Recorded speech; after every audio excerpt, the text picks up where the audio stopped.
Thank you.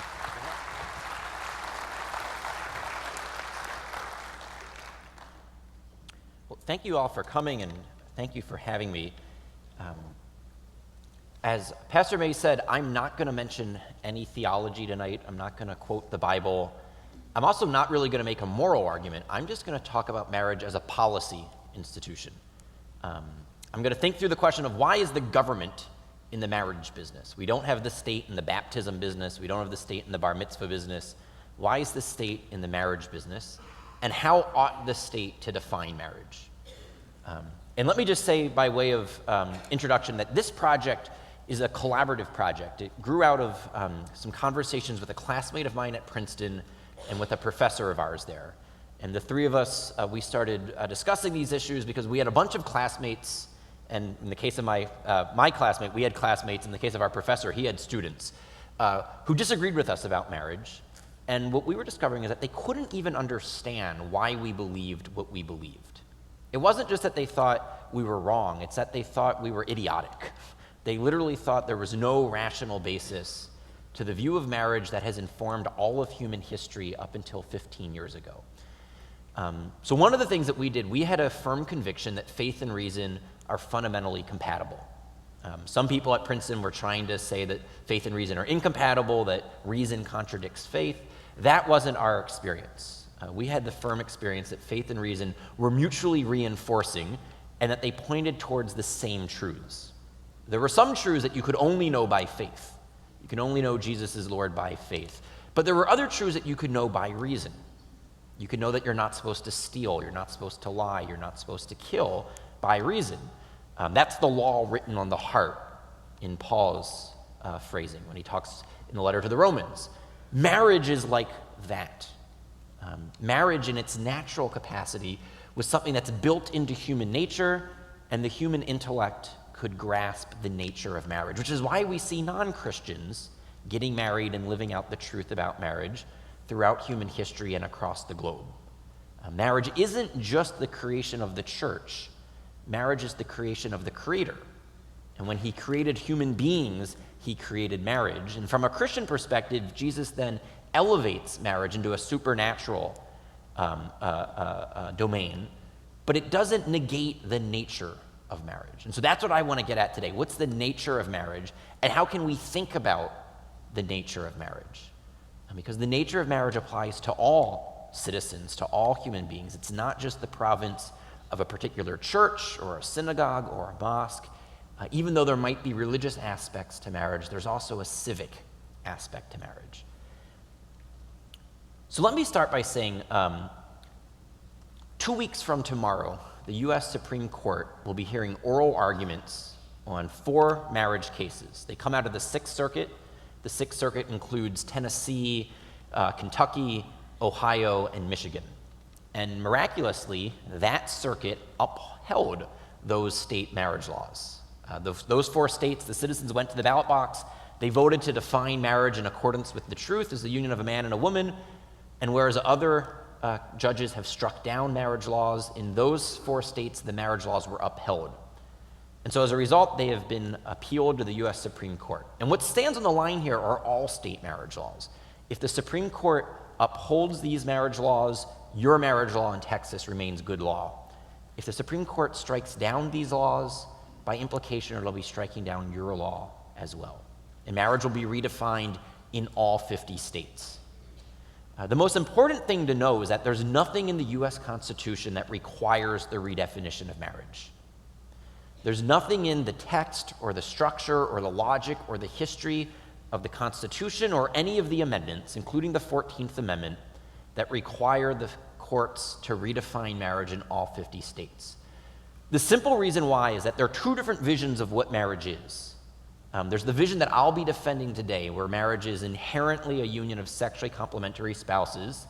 And then there's a vision of marriage where it's just about consenting adult romance and caregiving.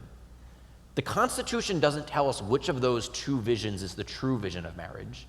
And so where the Constitution is quiet, authority resides with the citizens and with their elected representatives, not with unelected judges. So if in 2 weeks the oral arguments don't seem to be going well, and if at the end of June, the Supreme Court redefines marriage for the entire country, it will be doing the same thing that it did 42 years ago in Roe v. Wade. There's nothing in the Constitution that says there's a right to kill an unborn child. And when the Supreme Court struck down abortion laws in all 50 states, it wasn't telling the truth either about unborn human life or about the Constitution.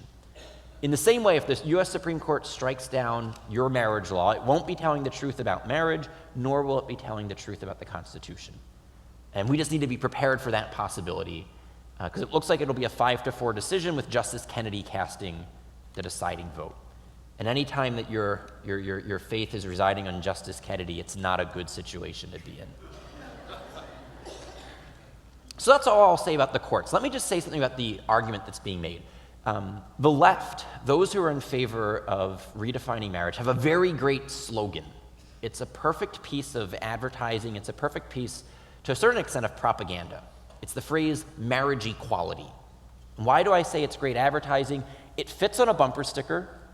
You can put up an equal sign as your Facebook picture. You can put up an equal sign as your Twitter avatar. Wonderful for advertising, wonderful for propaganda. It's utterly vacuous. It means nothing. What does marriage equality mean? Everyone in this church tonight is in favor of marriage equality, properly understood. We all want the government to treat all marriages equally. We want the state to treat all marriages in the same way. What we disagree about is what sort of a relationship is a marriage. So you can't get to the question of marriage equality without first getting to the question of marriage reality. What's the nature of marriage? Only if you know what marriage is can you then say whether or not the state is respecting or disrespecting marriage equality. So the reason that we titled our book, we titled it, What is Marriage? Because that's the central question in this debate. And frequently it's the question that many people on the left refuse to answer. They'll say they're in favor of marriage equality, and you say, well, what do you think marriage is? And they won't give you an answer. They'll say, well, whatever marriage is, it needs to include same-sex relationships. And you ask them, well, should marriage be permanent? Should marriage be exclusive? Should marriage be monogamous? They don't have well-thought-out answers. They haven't thought much about the nature of marriage itself. They just know they're in favor of whatever they call marriage equality. So as we were doing research for our book, this is when it first crystallized in our own minds that there are really two different visions of marriage on offer today. And what we saw was that those who were in favor of marriage equality, this was the basic vision of marriage that they were operating on. They saw marriage as an intense, emotional, romantic, caregiving relationship. That what makes marriage different than other types of relationship is the intensity of the emotional bond, the priority of the relationship. It's what a philosopher at Wayne State University calls your number one person. Marriage is about singling out who the most important person in your life is. And that's what makes marriage different than your second most important person or your third most important person. It has whatever other relationships have, but it just has more of it. That's their vision of marriage. If this is what marriage is, that it's just about an intense, emotional, romantic, caregiving relationship, it can't explain the Western norms of marriage that otherwise are non-controversial, monogamy, exclusivity, and permanency, nor can explain why government is in the consenting adult romance business. So let me just quickly mention that, because I want to explain why this vision of marriage is bad, why it's a faulty vision of marriage, before I run through what the alternative vision of marriage is. So first, if marriage is just about consenting adult romance and caregiving, why does it need to be permanent? Our emotions, they come and they go, our loves wax and wane. What about marriage just as such requires that it be till death do us part? If you think marriage is just about your consenting love life, why does it need to be a permanent relationship? Likewise, why would marriage need to be an exclusive relationship? If marriage is about your consenting adult romance and caregiving, why are you bound to only sleep with your spouse? What is it about this vision of marriage that requires that you be sexually faithful to your spouse? Some people will say that their romance and their caregiving are actually enhanced if they can have extramarital outlets. Lastly, why would marriage need to be between two people and only two people? If marriage is about consenting adult love and caregiving, can't 3 or 4 or more people form that same exact relationship? You can have consenting adult love between 3 people. 3 people can commit to each other to care for each other. What about this understanding of marriage would preclude such arrangements? And then lastly, why would the government be in the marriage business? If marriage is just about your consenting adult love life, couldn't we take the state out of your bedroom?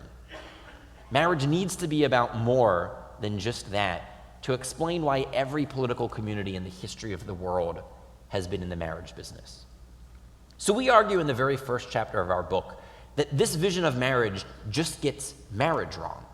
It's not that it has gay marriage, it's not that it's about homosexuality. It has nothing to do with that. It's a bad philosophy of marriage. We also highlight that this vision of marriage informs many heterosexual relationships. Many heterosexual people understand their own marriages to be just about their consenting adult love life. This is the vision of marriage that comes out of the 60s. This is the vision of marriage that comes out of the sexual revolution.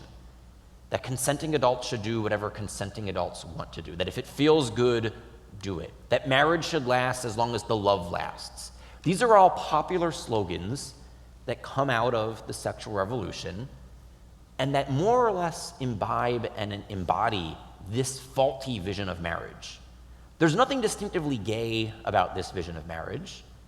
It informs many straight people's lives, but it's still a bad vision of marriage. It's the bad vision of marriage, it's the bad vision of human sexuality that gave us the rise of the hookup culture and the rise of out-of-wedlock childbearing and the increase in divorce. So if you think that those consequences to the American family, the increase in single-parent homes, the increase in divorce, have been good things for the United States, then by all means, double down on this bad vision of marriage and legally redefine it to enshrine this vision of marriage into our law in all 50 states. But if you think those developments have been a mistake, that they've been bad, that by encouraging consenting adults to do whatever consenting adults want to do, that there have been lots of victims, victims in terms of children and in terms of women, broken hearts and broken homes, you might want to have caution. You might want to say, Supreme Court, don't redefine marriage for everyone. Let Massachusetts and California redefine marriage, and then we'll wait and see what happens before the citizens of Texas redefine marriage. We'll see how those family structures turn out before we rush to judgment. That would be the rational thing to do. So if that's why the case for redefining marriage fails, what's the alternative? Let me go through this in 3 steps, and then we'll go to audience question and answer. 3 steps that I'm going to highlight. First, it's what is marriage? Second, why does marriage matter for public policy reasons? And then third, what are the consequences of redefining marriage? And so the first, what is marriage? We come at this in our book from the perspective of philosophy. The 3 of us are political philosophers, and we looked to Aristotle for guidance on this. Aristotle is an ancient Greek pagan philosopher. He lived and died 2,500 years ago. He never came into contact with either Judaism or Christianity. Never received an epistle from Paul. He never heard any of the prophets. And yet, Aristotle could think. He was a rational animal, and he knew how to think about reality. And Aristotle taught us that you can analyze any sort of a community by looking at 3 aspects of the community: the actions that they engage in, the goods that they're ordered towards, and then the commitments that they make to one another, the norms that they live by. We use this basic framework to think, well, what makes marriage different than other communities? What makes marriage different than an academic community, different than a business community, different than a religious community? What makes your marriage distinctive from, those are all consenting adult relationships. You can have a consenting adult academic relationship, a consenting adult athletic relationship. You can have a consenting adult worship relationship. What makes marriage a different type of consenting adult relationship? And what we realized as we kept thinking about this is that it's a comprehensive relationship, and it's comprehensive in precisely those 3 factors. It's comprehensive in the act that unites spouses, it's comprehensive in the goods that spouses are ordered towards, and it's comprehensive in the commitments that spouses make to one another. So it's comprehensive in the act that unites spouses, and that there's an act that unites spouses at all levels of their personhood. It unites them hearts, minds, and bodies. There's then a good that act is inherently ordered towards, which is comprehensive. It's the comprehensive good of creating and then raising new life. And then lastly, it's governed by comprehensive commitments, a comprehensive commitment throughout time, the pledge of permanency, till death do us part, and then a comprehensive commitment at every moment in time, the pledge of exclusivity or of fidelity, when you forsake all others and you pledge to one particular person. Let me unpack this. This is probably the densest part of tonight's talk. It's definitely the hardest chapter in the book. It's something that all of our grandparents simply took for granted. It was common sense. It was just obvious. You wouldn't need an argument as to why wheels are round. In the same way, 50 years ago, you didn't need to explain why marriage was the union of husband and wife. Today we do, but we can unpack it. We can explain, what are the truths about human nature that account for the reality that marriage is a gendered institution. All right, so first, the comprehensive act. I said that what makes marriage different than other relationships, it's not because there's an intense emotional connection alone. There's a comprehensive connection which includes a bodily connection. The way that we thought about this was to say, well, what is it, how to unite comprehensively, you have to unite at all levels of your personhood. And what is it about us as human people? We're not just ghosts and machines. We're not just souls that somehow inhabit a body, but we're an enfleshed soul, or we're an embodied soul. You can think of it however you want to, but we're a mind-body unity. In a Christian context, you can think about the importance of the incarnation, showing that Jesus becomes fully human, and part about being fully human meant being fully embodied. He really suffered in his body because he was truly one of us. And that helps think about our anthropology. What are we? We're not just ghosts that somehow utilize this tactile body, but we're embodied beings. We're an ensouled body or an embodied soul, however you want to think about it.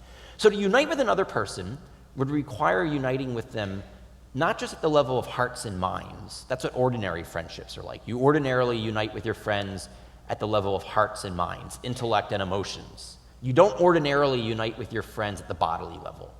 You don't normally unite bodily with your roommate at college or with your coworkers. You do unite bodily with your spouse.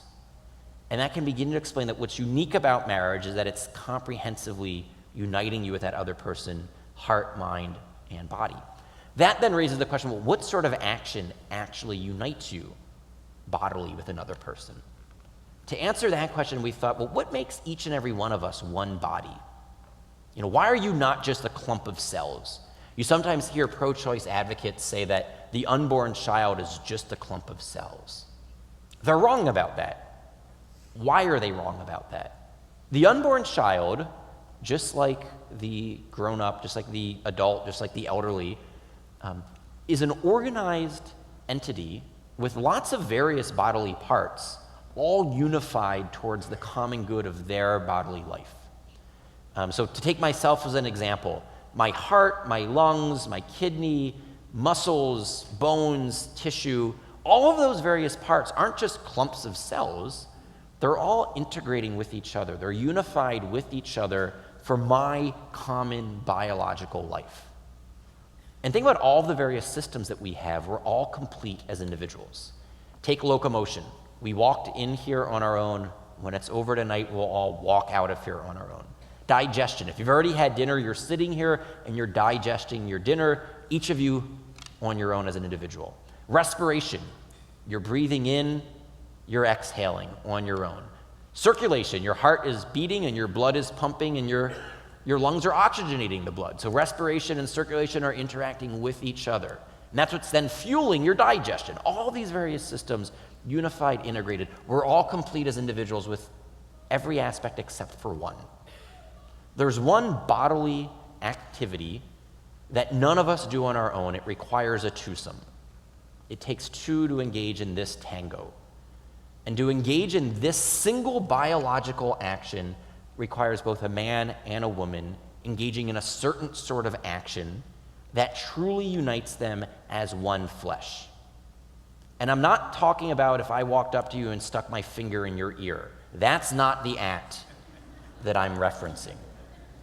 It's not as if you've ever given someone a wet willy, you became one flesh with them. But there is an act when the Hebrew scriptures talk about the two becoming one flesh. They're not speaking metaphorically or poetically. Oh, the two are so in love, it's as if they become one flesh. No, the book of Genesis right there is actually revealing something that's true about human nature. It's not true because the Bible says so, but the Bible says so because it's true. So that a man and a woman truly become one flesh at the physical and the metaphysical level. And they become one flesh to such a great extent that 9 months later, it might require a name. And that begins to tell you something about the nature of marriage as to what the good is that it's ordered towards. I said Aristotle says we look at what are the actions that are distinctive of the community, what's the good that's distinctive of the community, and then what are the norms. We're moving on to the second part now. A religious community, what is the good that you seek to worship God? An athletic community, what's the good that they seek to win football games? An academic community, what's the good that they seek to know the truth about Shakespeare or algebra or chemistry, whatever the academic topic for that day is? What's the good that a marriage seeks? It seeks to unite the spouses as one flesh to then create new human life and then raise new human life within the context of a family. That's not what academic communities do. Academic communities aren't ordered towards creating new people. Religious communities aren't doing that. Maybe some orders of nuns run orphanages, but that's not their primary purpose in life. The primary function of that united husband and wife is to then, through that act that unites them as husband and wife, to become mother and father. It can explain why the marital relationship is intrinsically ordered towards the most comprehensive good in this life, which would be creating a whole, entire new human being, and then raising that human being to appreciate human goodness in all of its rich variety. Conscientious parents want their children to experience human flourishing in all of its forms. And so it takes cooperation between both the mother and the father to raise a child precisely to appreciate that. So then lastly, that raises the question of comprehensive commitments. Following the Aristotelian three-part argument, we have to say, well, what is it about marriage that calls for comprehensive commitments? What do I even mean by comprehensive commitments? First, comprehensive commitment throughout time. To unite comprehensively with another person means you hold nothing back, for richer or for poorer, in sickness or in health, to death do us part. You don't have an escape clause. You don't have a golden parachute. You don't say, well, I'll commit to you on the following exceptions or on the following conditions. It's for better or for worse for the long haul. I'm holding nothing back. I'm giving everything.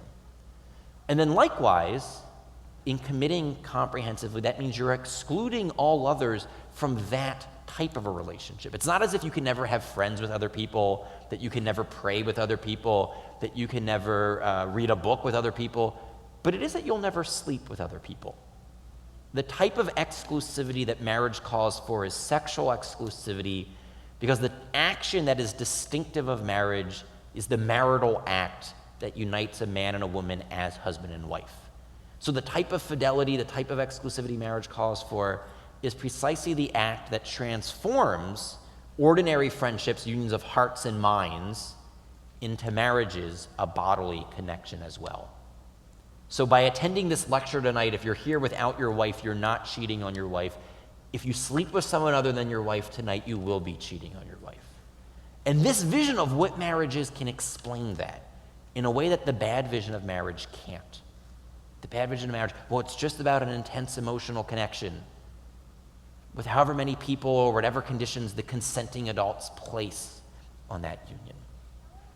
So let me wrap up this portion of the presentation tonight by saying this basic vision of marriage hasn't appealed to the Bible, except to say that the book of Genesis isn't telling us something that's true because Genesis is saying it, but it's pointing to a reality of human nature, a reality of human nature that even Aristotle, who had never received either the Hebrew or the Christian scriptures, could recognize.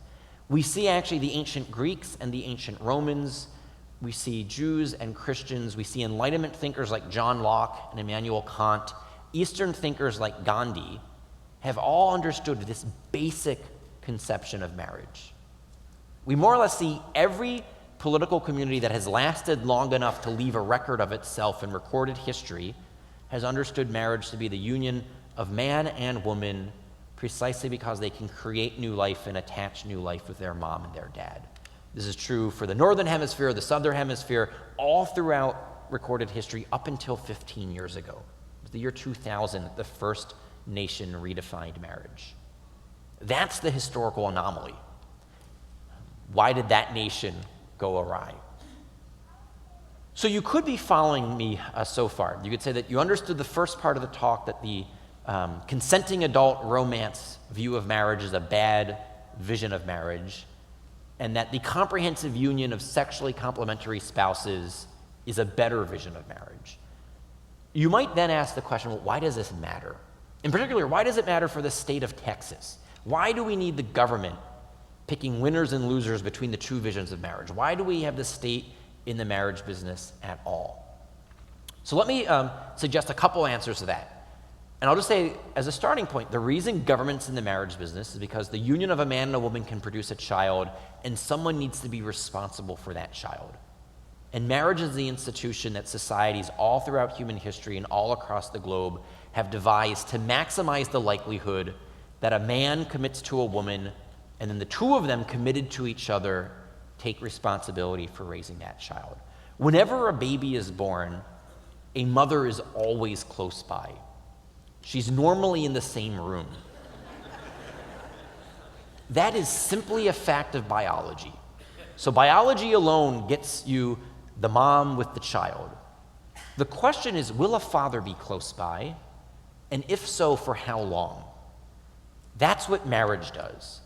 Marriage helps increase the odds that that father will commit to that mother, and then the two of them commit to that child. So you could say that marriage exists to bring together men and women as husbands and wives to then be mothers and fathers to any children their union might create. It's based on three secular truths: an anthropological truth that men and women are distinct and complementary, a biological fact that reproduction requires both a man and a woman, and a social reality that children deserve both a mom and a dad. You put those three steps together, and it explains why most every culture throughout human history understood this aspect of marriage. Even while they were disagreeing about other aspects of marriage, they were at least understanding this part of marriage. Now, part of this is based on the truth that there's no such thing as parenting. I imagine there are parents here tonight. You're not parents in the abstract. You're mothers and you're fathers. There's no such thing as parenting. There's mothering and there's fathering. Moms and dads interact with their kids in discrete and tangible ways. Don't just take my word for this. Let me quote you a sociologist at Rutgers University up in New Jersey. David Popenoe did a literature review of all of the social science evidence on parenting, and this is what he concluded. He said, "The burden of social science evidence supports the idea that gender-differentiated parenting is important for human development, and the contribution of fathers to child rearing is unique and irreplaceable." He then said, "We should disavow the notion that mommies can make good daddies, just as we should disavow the popular notion that daddies can make good mommies. The two sexes are different to the core, and each is necessary culturally and biologically for the optimal development of a human being." End quote. Let me do some thought experiments with you to highlight what Professor Popenoe was getting at. If I tell you it's a Saturday morning and a 5-year-old boy is in the living room wrestling with one of his parents, and this parent is teaching the 5-year-old boy that it's okay to put people in headlocks, but it's not okay to pull hair or to bite or to gouge out eyes, which parent is most likely in the living room? and the laughter gives it away. It's most likely the father that's in the living room. And this isn't because we've engaged in some international conspiracy to indoctrinate gender roles and that only fathers are allowed to wrestle with their 5-year-old boys. This is what comes naturally to men. Men enjoy wrestling around in general, and fathers enjoy wrestling around with their sons. It's the same way in which fathers tend to be the ones that throw newborn babies in the air, and mothers tend to say, "Honey, not so high." It's not because we've engaged in some global conspiracy of gender roles in which women have to say, "Honey, not so high." It's that after carrying a baby in the womb for 9 months, women tend to be more nurturing. It makes biological sense. Men and women aren't interchangeable. They interact with children in different ways. I mentioned the 5-year-old boy in the living room. Fast forward 5 years to the 10-year-old, perhaps in the backyard tossing around a football. Or the 15-year-old boy getting ready for his first high school dance and talking with his dad about the girl that he has a crush on, something like that. What's taking place here, if you step back from the anecdotes, these are funny, they're meant to make you laugh, but step back from the anecdotes, we know that boys who grow up without their fathers, more likely to commit crime, less likely to graduate high school, more likely to spend time in jail, less likely to be employed. What is the father doing with the 5-year-old wrestling, with the 10-year-old tossing around a football, with the 15-year-old getting ready for a high school dance? He's helping his boy become a man. He's helping his boy channel distinctively masculine tendencies in a constructive rather than a destructive manner. Fathers do something complementary for their daughters. Fathers tend to be the ones that scare away bad boyfriends. Fathers tend to be the ones that police what sort of boy is dating his daughter. The reason why is that fathers, on average and for the most part, tend to have deeper voices than mothers. Fathers, on average and for the most part, tend to be larger than mothers. Fathers, on average and for the most part, tend to have once been boys themselves. You have to add the on average and for the most part because of the rise of transgender identities. But the point here is that the father is more in tuned to what sort of boy might be the wrong sort of boy to be dating his girl. When you step back from the funny anecdote, you see that girls who grow up without their fathers more likely to start sexual activity earlier in life, more likely to be pregnant outside of marriage, more likely to have an abortion. Now, the father who is married to his daughter's mother also models what a good male-female relationship looks like.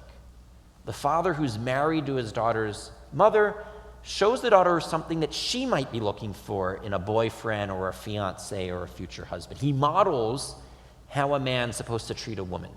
And so we also see that girls who grow up without their fathers more likely to be victims of domestic violence, either by a boyfriend or a cohabitation relationship or a husband.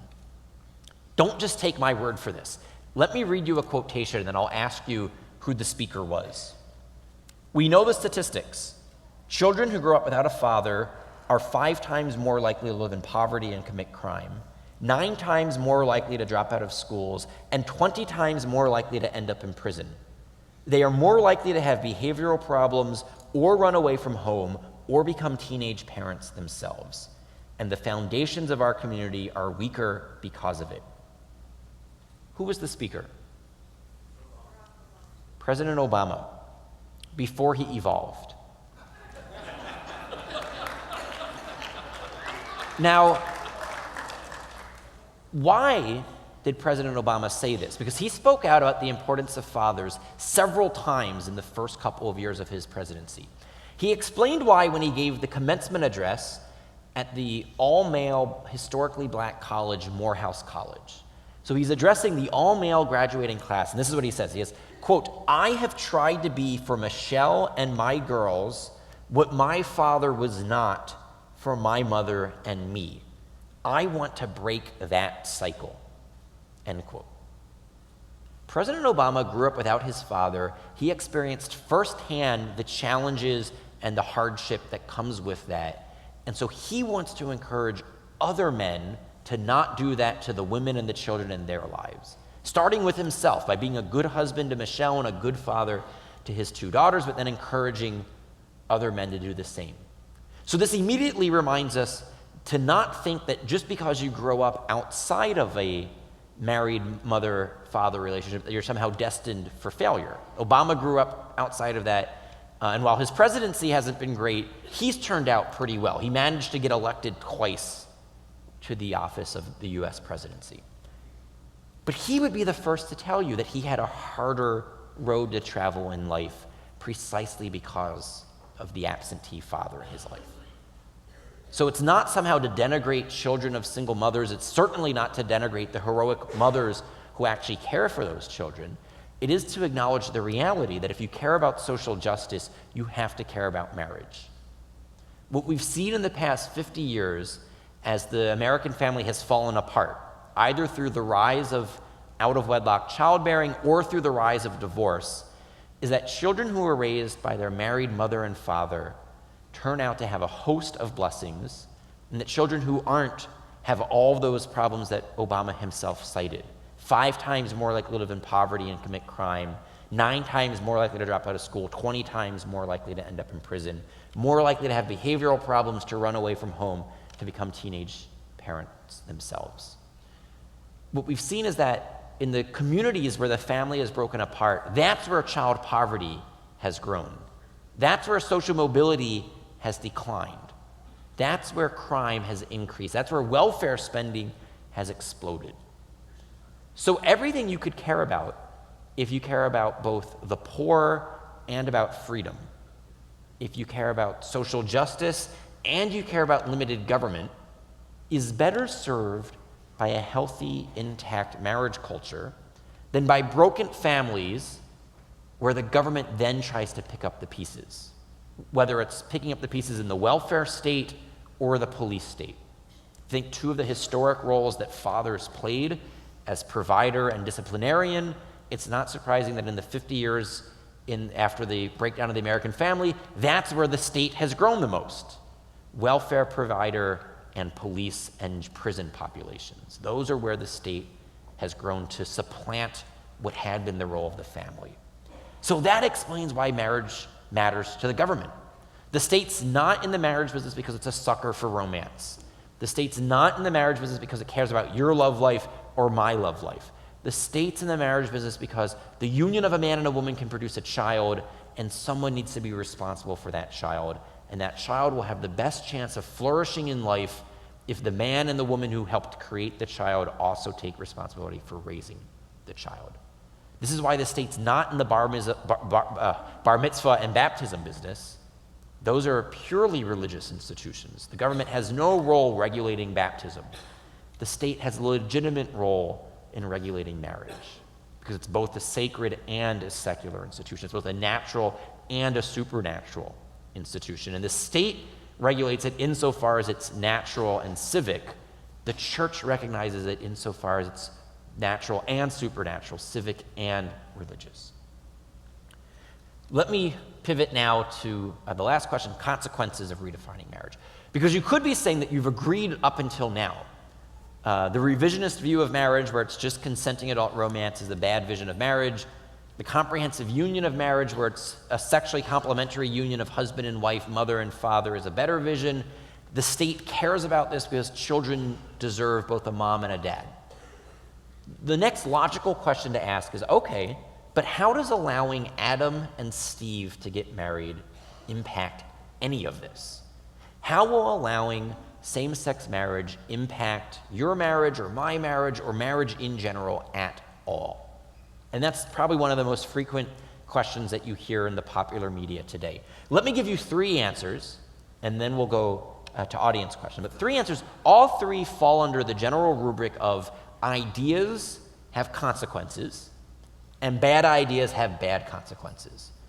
That the law will be enshrining one vision or the other vision of marriage into law. The law will either teach that marriage is a comprehensive union of sexually complementary spouses where men and women commit to each other as husband and wife permanently and exclusively so that children will have moms and dads. Or the law will teach marriage is about consenting adult romance and caregiving of whatever size or shape the consenting adults want it to be. Those are the two options on the table. And the law can't be neutral between the two options. It will either embrace one or it will embrace the other. And the law will teach. And as the law teaches, it shapes our culture. Our culture then shapes our beliefs. Our beliefs then shape our actions. And so over time, you will see one vision of marriage or the other impact the way that your children and your grandchildren understand what marriage is, which will then impact how your children and your grandchildren live out their own marriages. This is how the law shapes a society. Let me give you 3 concrete examples. First, if you redefine marriage to make it a genderless institution, there will be no institution left in public life that upholds even the ideal that every child deserves both a mom and a dad. To even say that a child has a right to a mother and a father will be rendered hate speech. Because what redefining marriage to make it a genderless institution does, it says that men and women are interchangeable and therefore mothers and fathers are replaceable. That the union of 2 men or the union of 2 women is the same thing as the union of a man and a woman. It makes marriage primarily about the desires of the adults involved rather than the needs or the rights of the children involved. Historically, marriage was about both. It had a horizontal component, the union between the spouses, but also a vertical component, the generative component between the generations, between the spouses and their children. Redefining marriage eliminates the vertical. It makes it only about the horizontal. It makes it just about the consenting adults involved, not about the generativity of the relationship and the relations between the generations. If you doubt the capacity of the law to do this, simply consider when the law redefined marriage for the first time. What I'm referring to is no-fault divorce. With no-fault divorce, the state redefined marriage to make it functionally a temporary rather than a permanent relationship. In our law that we inherited from England, in the common law in England, you would file for divorce by citing one of what the common law claimed were the 3 A's: abuse, abandonment, and adultery. 3 serious reasons for saying that a relationship that was expected to be permanent had to be declared over. My spouse is abusing me, my spouse has abandoned me, my spouse has committed adultery. Serious reasons for taking a relationship that was supposed to be till death do us part and saying that the circumstances are so bad we have to grant the divorce. With no-fault divorce, you could abandon your spouse for any reason, indeed for no reason at all. You didn't have to cite grounds for the divorce. Some scholars refer to it as unilateral no-fault divorce because you can unilaterally divorce your spouse without your spouse's consent. There's nothing like this in other aspects of contract law. There's no such thing as unilateral, no-fault, get out of your roofing contract. If you enter into a contract with your roofer, you're going to abide by that contract unless you can cite fault. He installed a leaky roof, so you're not going to pay him, or you have his consent. He agrees to walk away from the contract on terms that you both find acceptable. With unilateral no-fault divorce, you can abandon your spouse without your spouse's consent and without grounds for your divorce. What we saw in the 2 decades after the introduction of no-fault divorce was that divorce rates in the United States more than doubled because the law taught that you need not even aspire to have your marriage be a permanent relationship. You can get out of your marriage for frivolous reasons. And as the law taught, people responded. So right now, we know that in the past 50 years ago, I'll phrase it this way, 50 years ago, births to single mothers in the United States were in the single digits. Senator Moynihan, a liberal senator from New York State, he had been a professor at Harvard University, then he became a senator for New York State. He wrote a report 50 years ago last month, and it was a report on the African American family. And he said that while births to single mothers in the U.S. population as a whole were in single digits, they were approaching 25% in the black community. And he said this will spell disaster for African Americans. This will not be good for them. If we care about the poor, if we care about minorities, we have to care about families. And something is going wrong in our social policy that 25% of African American children are being born outside of marriage. Fast forward to today. What are those numbers? It's 40% of all Americans who are born to single mothers. It's 50% of Hispanics, and it's over 70% of African Americans. These children have done nothing wrong in life, but the family structure into which they arrive in life will make it much harder for them to flourish. So it leads many policymakers to say the greatest issue of social justice today in our country is the crisis of absentee fathers. So the question for pre-evolution Obama, the Obama who knew those statistics so well, is how do we as a society insist that fathers are essential when the law has redefined marriage to make fathers optional?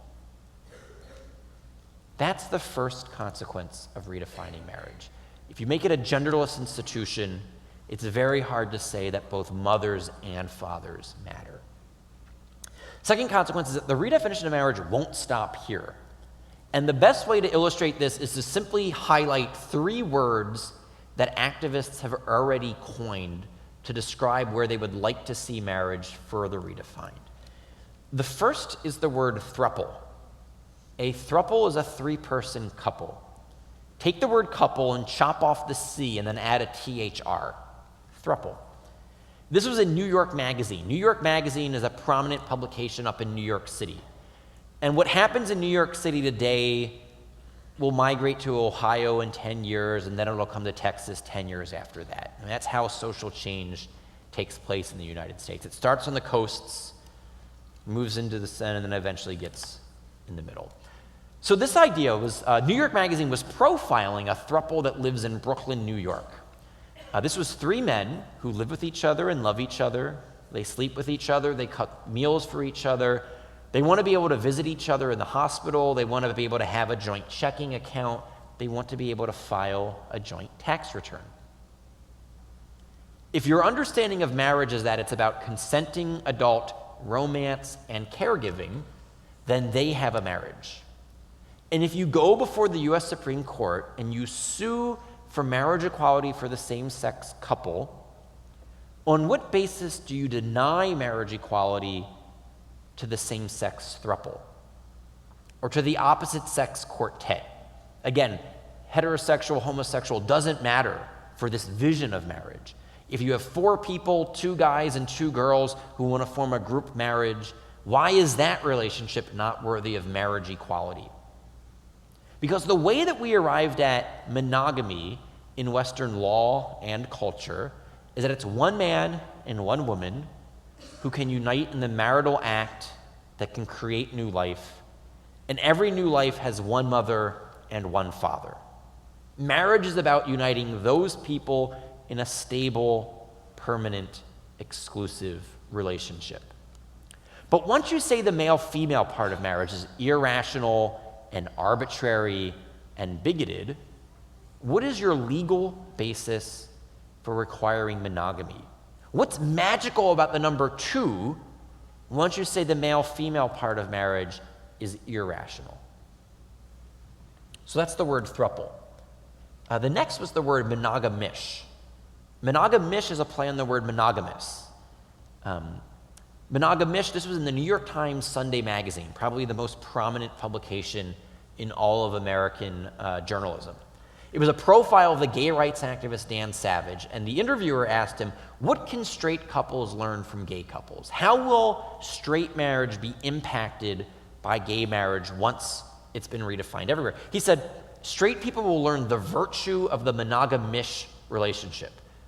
A monogamish relationship is a 2-person relationship, that's the mono part, but it's a sexually open relationship, that's the ish part at the end. The title of the article was Married, with Infidelities.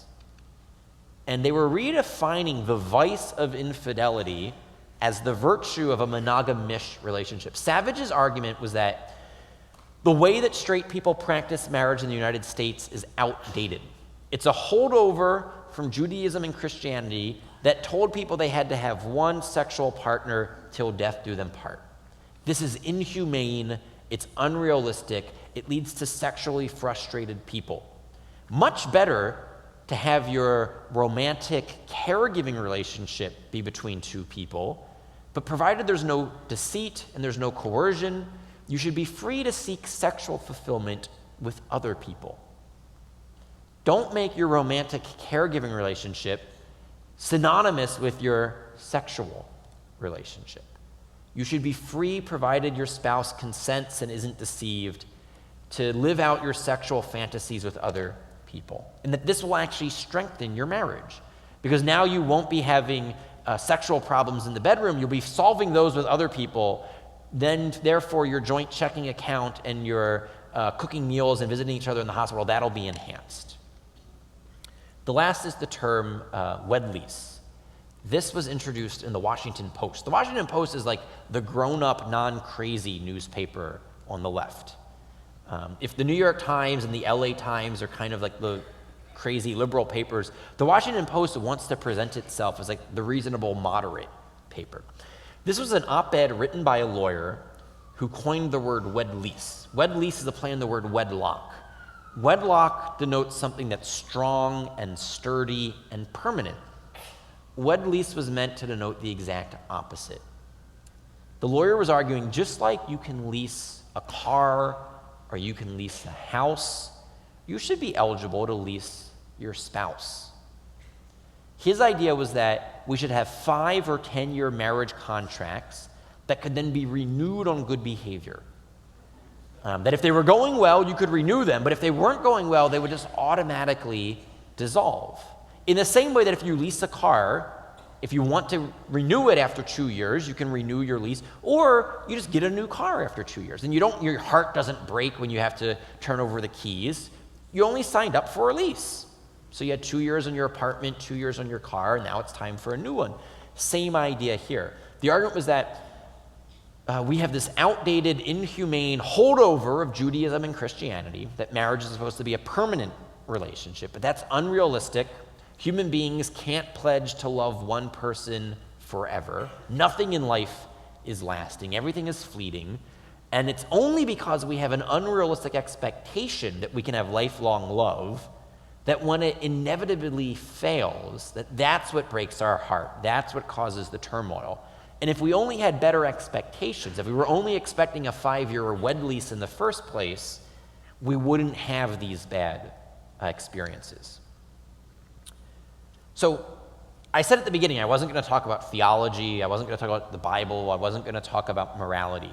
I will let each and every one of you decide for yourself what the morality and the theology of thruples and wed leases and monogamous relationships. I don't foresee this church engaging in those practices in the near future. I'm probably right about that. That's all I will say about that. But think about it from a policy perspective. I said the reason the government's in the marriage business is to get one man and one woman to unite with each other permanently and exclusively so that any children that they help produce will have a mom and a dad. The throuple, the wed lease, the monogamous relationship directly undercut that purpose of marriage. What they do is they increase the number of sexual partners that men and women have with each other, and then they decrease the amount of commitment that men and women make to each other. So they increase the odds of men and women creating children with multiple partners to whom they are not committed.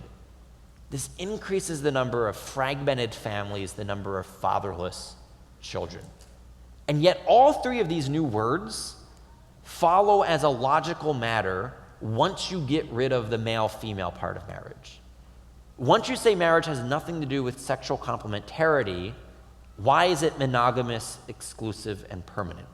If you think about this in the terms of like a building, sexual complementarity is the foundation of the building on which monogamy, exclusivity, and permanency rest. The justification, the foundation for monogamy, exclusivity, and permanency is complementarity. Once you eliminate complementarity, it's a house of cards that over time will self-destruct. Because what this does is it dissolves marriage into contract law. And so marriage can be a contract between consenting adults of whatever size or shape that consent comes in, whether it's between 2 or 3 or 4 or more adults, whether it's a sexually exclusive or a sexually open relationship, whether it's a permanent or a temporary relationship. The consenting adults get to set their terms. It dissolves marriage. It redefines marriage into contract law. So that was the second consequence of redefining marriage. Let me mention the third, and I'll go through this more briefly, because we saw this play out in Indiana the week before Easter. This is the consequence for religious liberty. And the best way to illustrate this, again, it's ideas have consequences, bad ideas, bad consequences. The primary argument that the left has made for the past 10 years is that if you are opposed to same-sex marriage, you're today's equivalent of the racist bigots who were opposed to interracial marriage. So bad idea is saying that belief that marriage is the union of a man and a woman is like racism. Bad consequence, the law will treat you the way that the law treats racists. And so you can just ask yourself, how does the law treat racists? Do we have any publicly racist charities in the United States? Do we have any publicly racist universities and schools in the United States? Do we have any publicly racist businesses in the United States? And the answer to that question is no.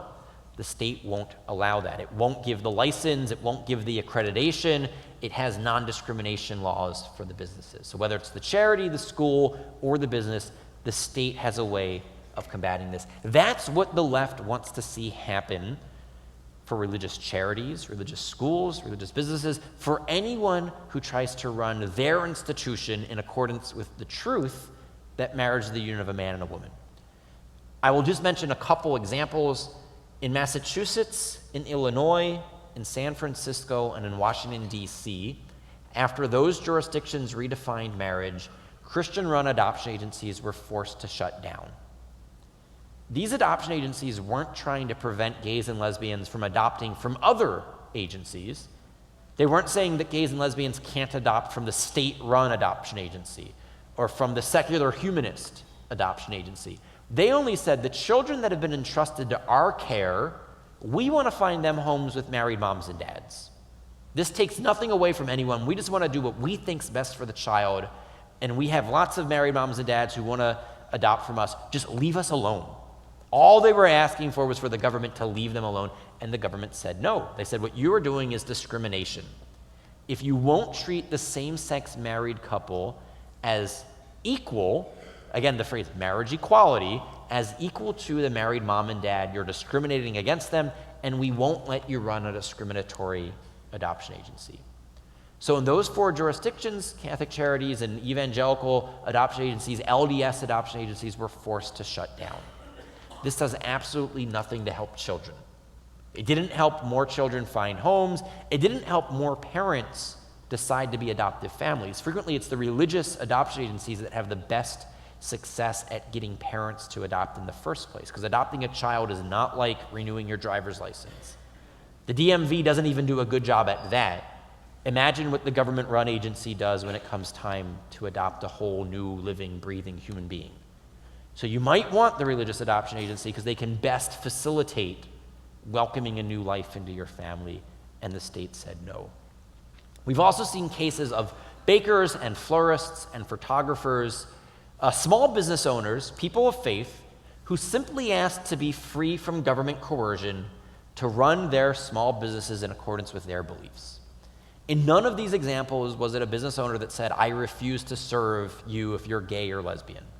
They had no problem baking a happy birthday cake for a gay customer, doing a get well soon floral bouquet for a lesbian customer, taking headshots or passport photos of a gay or lesbian customer. That wasn't the objection. The only objection was to helping to celebrate a same-sex wedding. They said that I can't use my God-given gifts and talents to help celebrate a lie about marriage. One of the best-known examples involves a 70-year-old grandmother in Washington State. She's had a gay employee, and she was serving this particular gay couple for 9 years. They were regular customers of hers. They would come in together. She knew they were gay. She didn't have a problem selling them flowers until they came in after Washington State had redefined marriage and said, we're getting married, can you do the floral arrangements for our wedding? And she said, look, you know I love you guys, but I can't do a same-sex wedding. I'm an evangelical. It violates my beliefs about marriage. The gay customers left. Somehow the state attorney general found out. It wasn't the gay customers who filed charges. It was the attorney general who pressed charges on this 70-year-old grandmother. He wanted to make an example of her, to say what she did was discrimination, and I will not tolerate discrimination in my state. He pressed those charges against her in both her professional and her personal capacity. So she was on the line to lose not only her business, but also her home. And the judge allowed her to be sued in both her professional and her personal capacity. The first round of court hearings concluded, it was either earlier this month or I think it was last month, so it was in March. And she lost, and she's been hit with a fine, and she's appealing it to the next higher level of courts in the state of Washington. The basic vision here, though, is that if you think that the belief that marriage is the union of a man and a woman is equivalent of racism, the Attorney General did nothing wrong. But if you think that it's the truth about marriage, why can't we just leave the photographer, the baker, the florist, the Catholic Charity Adoption Agency free? Why can't we let them run their organizations in accordance with their beliefs? It's not as if conservative Christians have a monopoly on cake baking and flower arranging. There are plenty of bakers and florists and photographers who, one, support same-sex marriage, and two, are interested in making money. So in a free market society like ours, you say live and let live. If you are in favor of gay marriage, have a gay marriage, and go to a business that will cater your gay marriage. If you're not in favor of gay marriage, don't have the government coerce you into celebrating the same-sex wedding. So with that, I'm going to stop here. We have about 20 minutes for questions, and the floor is open. I think we're going to have microphones, and yep.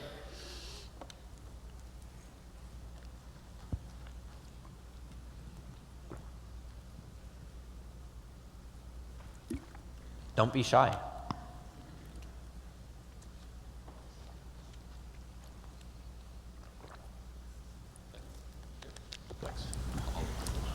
Brian, thanks for coming. Sure thing. Appreciate it. A couple questions.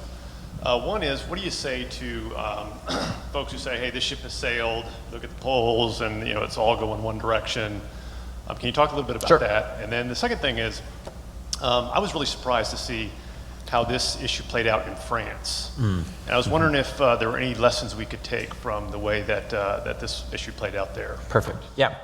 So let me take those in reverse order. What we saw in France was really remarkable. France already had civil unions for same-sex couples. They were debating whether or not to redefine marriage, which would have greater consequences in terms of parenting and in terms of adoption. And they had over 1 million people show up to march against redefining marriage. They saw it as a social injustice. And their phrase, it works very well in French, it doesn't translate as well in English. It was that there's no right to a child, but there's a right of a child. And so the idea here was that children have a right to a mom and a dad. Men and women don't have a right to have a child.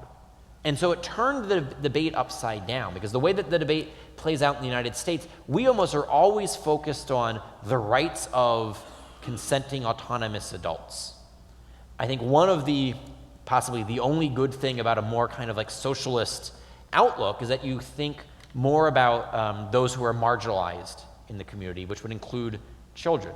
And so the French were not thinking just in terms of what are the rights of the adults involved. They were thinking, what are the rights of the children involved? What's best for the children?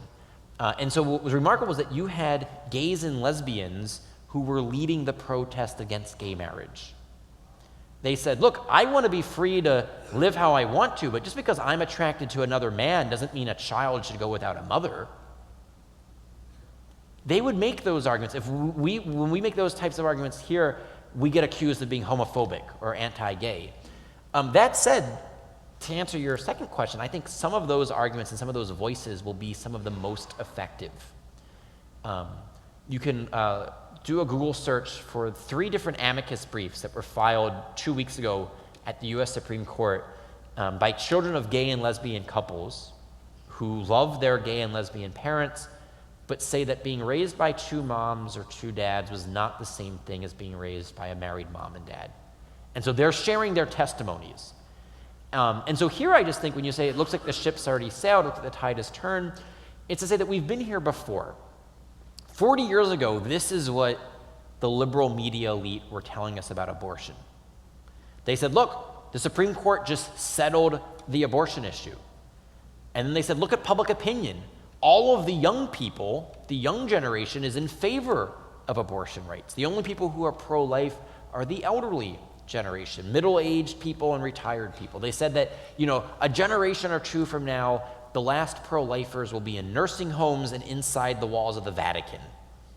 That was their outlook on this. You had politicians who started their political careers being pro-life.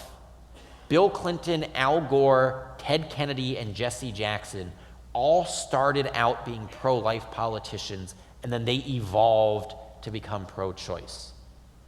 And so 40 years ago, in the late 70s, it wasn't a particularly good time to be a pro-life American. It looked really bleak.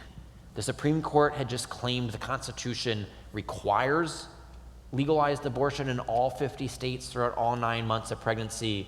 The younger generation looked to be fully in lockstep with this, and all of our political leaders were going the wrong way.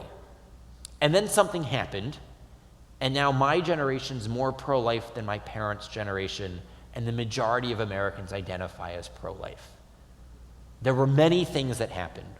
Part of it was that some political leaders had great courage. Ronald Reagan is the only sitting president to ever write a book while in the Oval Office, and the book that he wrote was titled Abortion and the Conscience of a Nation.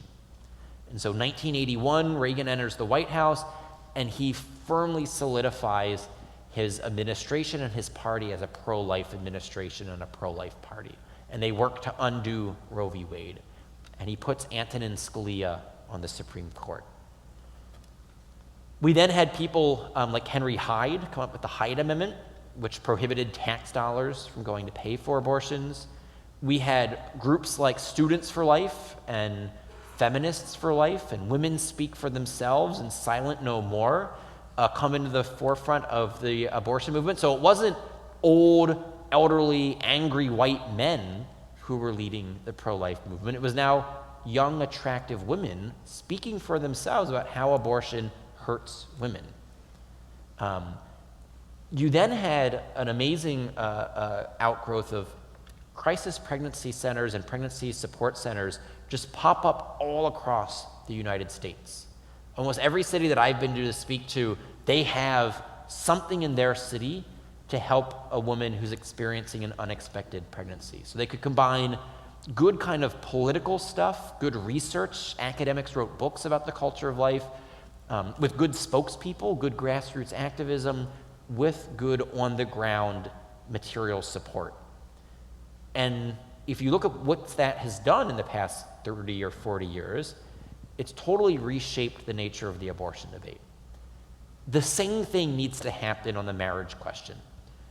We need to have academics and scholars and politicians who are willing to make the case for marriage. We don't have very many articulate politicians who can defend the truth about marriage. We don't have very many scholars who can do this. But that's not surprising. 20 years ago, no one thought it needed to be defended. And so the other side got a 20-year head start on attacking the truth, and we now need to catch up on defending the truth. We need to have better spokespeople. We're going to hear, I think, from some of the children of gay and lesbian couples speaking for themselves about what that experience is like. And then we need better ministries, not only to people with same-sex attraction, but better ministries to families in general. Why is it that it's at this historical moment that we're debating whether or not to legally redefine marriage? It's because heterosexuals already made a mess of marriage in the first place. It's only in a society where marriage has already been degraded and debased that you would even consider redefining marriage to eliminate sexual complementarity. So it's only after the 60s, it's only after the sexual revolution, it's only when you get the spike in non-marital childbearing, out-of-wedlock childbearing, the spike of divorce, that it even seems logical to redefine marriage. Gays didn't cause this. Gays just said, look, the logic of the relationship, you guys have already changed it. It's just about consenting adult love now. We want in.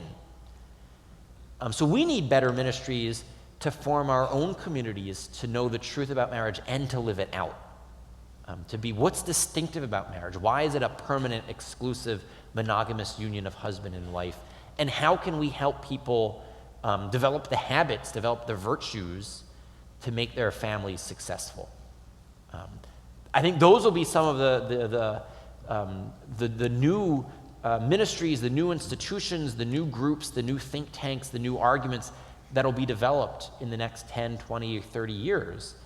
It's not as if this battle is over, it's just beginning. That would be like saying after Roe v. Wade, the pro-life battle was over. Roe v. Wade is what started the pro-life movement. And 40 years later, it's not over, it's growing stronger. And we see that more pro-life laws have been passed at the state level in the past 10 years than in the previous 30 years combined. Some states, it's now they only have 1 or 2 abortion clinics left. I think Texas now has 5. Is that what it is? After the most recent law that you guys had passed, you keep reducing the number because you can regulate them. And if you say you have to meet surgical standards, you have to make hospital standards, you have to have informed consent laws, there are things that you can do even without overturning a bad Supreme Court case to protect unborn children. And we see that the abortion rate has markedly declined. When it peaked, I think it was something like 1.3 million abortions a year. Now it's 700,000. That's still way too high. I don't want to paint a rosy picture on this. I'm just saying that it's not as if all is lost. And that there's always something that each of us can do depending on our own vocations. So mine is more of a scholar, philosopher, so I do that. Other people are to be pastors, so they engage in the pastoral ministry. Other people, you might be an artist. We need better TV shows, better movies, better music, rather than degrading a culture of marriage and chastity, one that builds it up. We need accountants and business people to donate money to these causes. So whatever your particular calling is in life, there'll be a way that you can contribute to this. Yep, we'll go to you. You mentioned why it's important for children to have fathers, but my grandson has a classmate, who's raised by 2 fathers.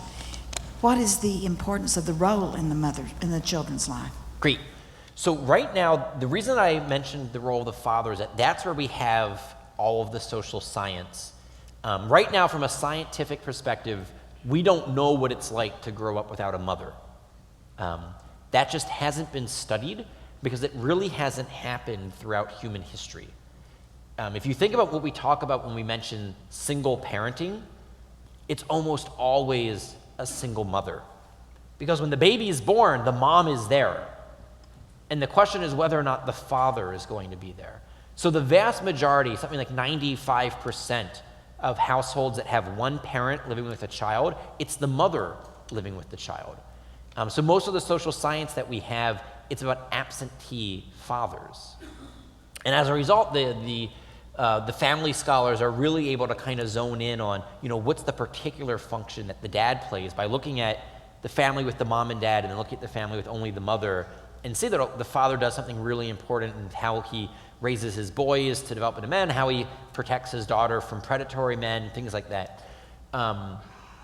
So that said, we don't have any studies yet on intentionally motherless children.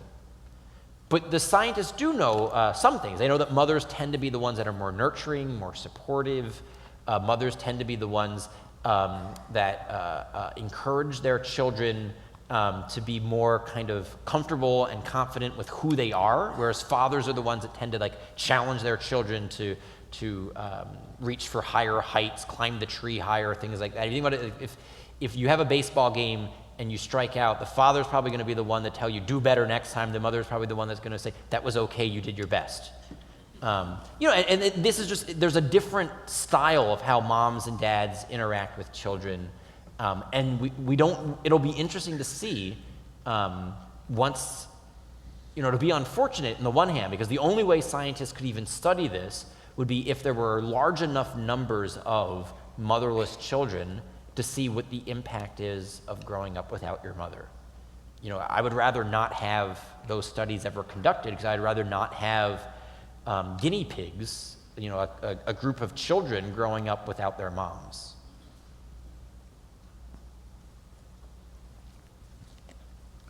Okay. Thanks so much for your work, by the way, and thanks for being here tonight.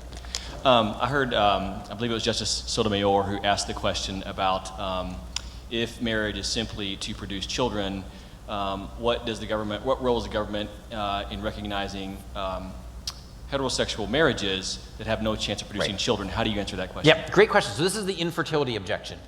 And there are a couple of different ways of thinking about this.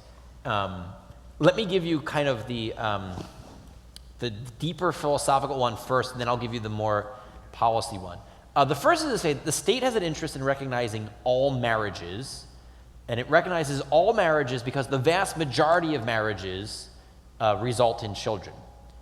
So there's the one question of what is marriage, and then there's a second question of why does marriage matter? Marriage matters because the majority of marriages produce children and unite children with their mom and their dad. But that doesn't therefore say that marriage is only about producing children. There are two different ways of reading Augustine. On one line, it looks like Augustine's saying that marriage is just a vehicle for baby making. The other line of reading Augustine says that his understanding of marriage was that it was primarily about the two becoming one. It was about this comprehensive union of husband and wife. But then the reason that the political community cares about it is that the majority of those times when the two become one, 9 months later, a child is involved. So that's kind of the deep philosophical way. The other thing to point out is that in both the common law of England and the canon law of the Catholic Church, for example, infertility was never grounds for an annulment, but impotency was. The difference here is if you're impotent, you never actually consummate your marriage. If you're impotent, you can't actually consummate a marriage. You never become one flesh. And so if you were impotent, that would be grounds for an annulment, saying a marriage never actually took place because you never engaged in the marital action. Whereas infertility was never grounds for an annulment.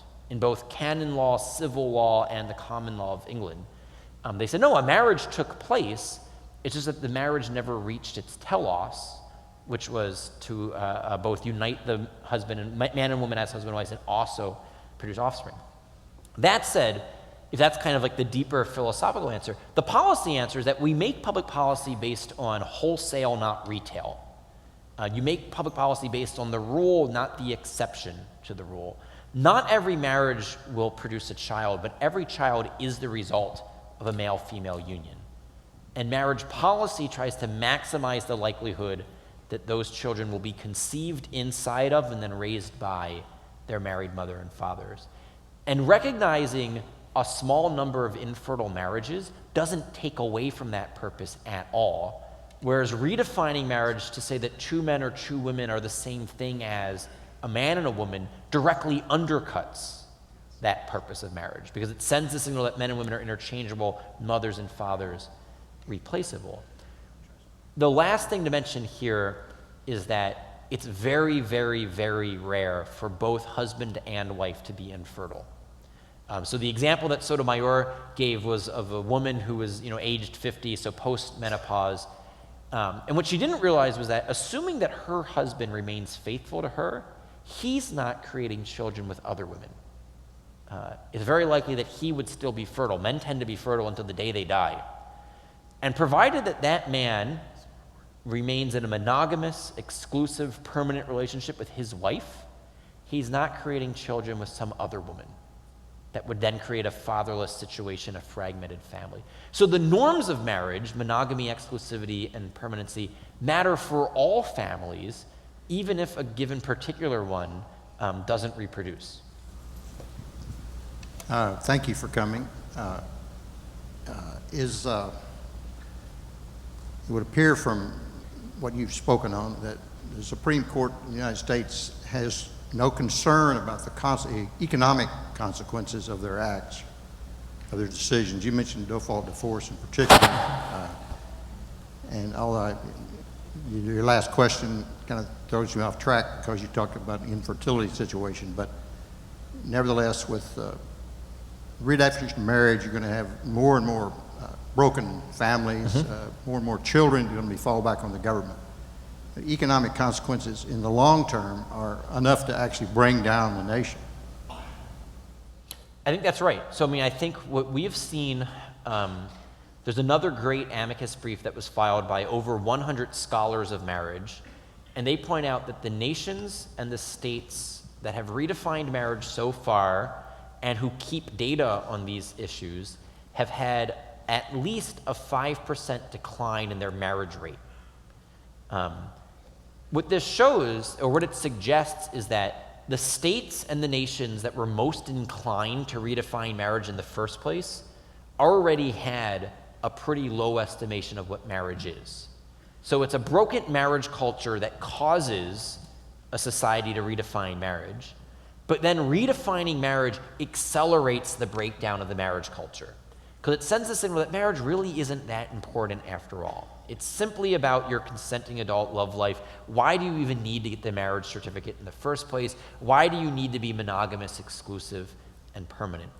And so the scholars pointed out that if we had, which is the lowest number was 5% reduction, some states, some nations had higher collapses of their marriage rates, that if you play that out over a generation, a 5% reduction in the number of people getting married would lead to a huge increase in the number of non-marital childbirths, assuming that, we're not having less sex, right? So we're still having the same amount of sex, just that 5% of it's taking place, 5% additionally is taking place outside of marriage. You can expect, I think they calculated something like 600,000 more children born to single mothers and a similarly large number increase in abortion. Because of those non-marital conceptions, a certain percentage will be brought to term and a certain percentage will be aborted. So again, it's not to say that somehow gay marriage causes this. It's to say that as you misunderstand what marriage is and why it matters and why it's important, society as a whole ceases to live it out. And that those will have serious economic consequences, because it's for the breakdown in the family that can best account for the type of inequality and the lack of social mobility that the left constantly talks about. You hear Obama and Clinton talking about inequality and social mobility all the time without ever recognizing that family structure accounts for this much more than tax policy does. That the wealth of nations really depends on the health of families. Yep, we'll do this one more. Thank you for coming. Fast forward to 2 weeks. If the left did win, how would that affect the church, our pastor, as the grandmother in Washington, who did not want to celebrate that union, and that our church, our pastor did not, or any church? How would that affect the churches? So, ideally, it wouldn't impact houses of worship at all. That if the First Amendment means anything, it at least means freedom to worship. That said, Houston's not that far from here, and you saw what happened with the subpoenas for the sermons. Canada is our neighbor to the north, and we know that some, I think it was a Catholic archbishop who had delivered a sermon on marriage and sexuality, was brought up on charges for hate speech under Canada's hate speech law. So it's not that far out of the question. But ideally, the First Amendment at least protects freedom to worship. It truly protects the free exercise of religion. And we hear the left redefining religious liberty as solely freedom to worship. So they're at least willing to say that what takes place inside of the chapel is protected. Our founding fathers would have said that what takes place Monday through Saturday should be protected as well. That free exercise of religion means not simply you can pray how you want to pray, but you can lead your entire life in accordance with your religious beliefs. But that hasn't happened for the charities. It hasn't happened for the bakeries, the photographers, the florists. But it depends on where you're located. It depends on your local laws, your state laws. A lot of this will be decided piecemeal. It'll be a patchwork where states like Massachusetts and California will have more progressive or in my sense, regressive laws. They'll be more restrictive, more coercive.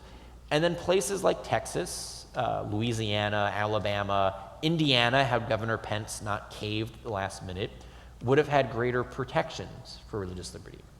So one of the most important things that any community can do is the first step is at least protect your rights to continue leading your life in accordance with the truth about marriage. The pro-life movement, so the first question we had, I pivoted to lessons from the pro-life movement. One of the first things the pro-life movement did was make sure that they wouldn't be complicit in the evil of abortion, that they wouldn't have to pay for abortion and they wouldn't have to perform abortions. In the same way, I think it'll be important for people who believe the truth about marriage to make sure that they won't be complicit in speaking or endorsing a lie about marriage. And so religious liberty protections will be important. Ryan, let me give you one softball question. Okay. Why would we deny homosexuals the right to marry? Sure. So, So I'm asking that question on behalf of high school students who need to wake up and middle school students who are largely thinking that it's a framing of a right. Why would we deny them that right? Last question. Yep, perfect. No right is being denied here. In all 50 states, 2 men or 2 women can live with each other, they can love each other, they can go to an Episcopalian church and get married if they want to, they can work for a liberal business if they want to.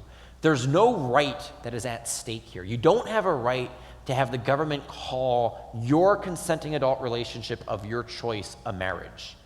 If you go down that line, then every consenting adult has a right to have the consenting adult relationship of their choice recognized by the government as a marriage. The only way to have good marriage policy is to have the government recognize the truth about the nature of marriage and grant marriage licenses to anyone who's interested in entering into that relationship. If you're not interested in entering into a male-female husband-wife relationship, then you're not interested in getting married. You're interested in having some other type of relationship, and the law doesn't prevent you from doing so. Defining marriage as the union of a man and a woman doesn't impinge on anyone's liberty. So people in all 50 states are free to live and to love how they want to. They're not free to have the state redefine what marriage is. Yep.